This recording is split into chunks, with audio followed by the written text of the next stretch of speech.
Welcome to the Ranger Station. They tell you our national parks are pristine sanctuaries, beautiful, safe. But as a forest ranger, I know the trees hold secrets they would never want you to hear. I've seen the reports that were suppressed, and I've walked the paths where the missing stepped out of existence. My oath is to track the truth. Today, we open the file from July 1938. Yosemite. A 3-year-old boy named David. 10 seconds. That's all it took for him to challenge everything we know about this world.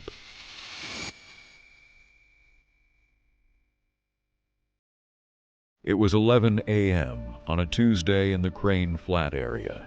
Perfect visibility. The Salyer family was setting up camp just 20 feet from the river.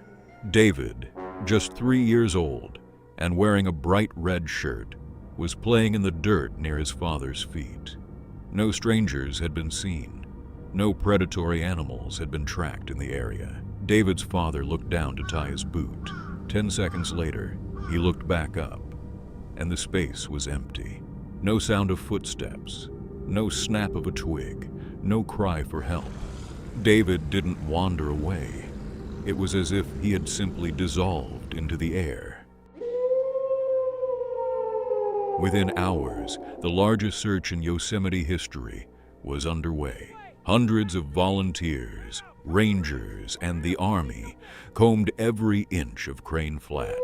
This is where the file gets chilling. The best bloodhounds in the state were brought in.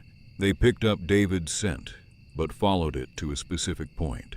They stopped. Suddenly, they began to whimper, their tails tucked between their legs. The dogs refused to advance and began howling in terror, their heads tilted back, looking straight up at the towering granite cliffs. They found no footprints in the mud around that point. It was as if the earth had closed beneath him, or something had plucked him from above. 48 hours later, 12 miles, 19 kilometers from the campsite, David was found, alive. But where they found him defies biology. David was discovered sitting calmly at the summit of a towering, sheer granite peak, a climb that takes professional mountaineers hours of specialized equipment to achieve. To get there, a 3-year-old toddler would have to cross multiple deep, rugged valleys and scale an impossible cliff in the middle of a cold night. And here is the fact that I will never forget. David was barefoot, but when they examined him, his feet were unmarked. Not a single cut, scratch, or bruise. How, unless he never walked a step? We sat with him in the ranger station. When David was asked how he got to the summit, he said a phrase that is recorded in his father's notes, a phrase that keeps me up at night. He said the giant man carried him. He described a creature that was like a man, but covered in dark, matted fur. He said the giant took him into the clouds to show him the woods. After that day, David never spoke of the incident again, as if the memory itself was taken away. This file remains open, because the official reports just call it wandering. We know better.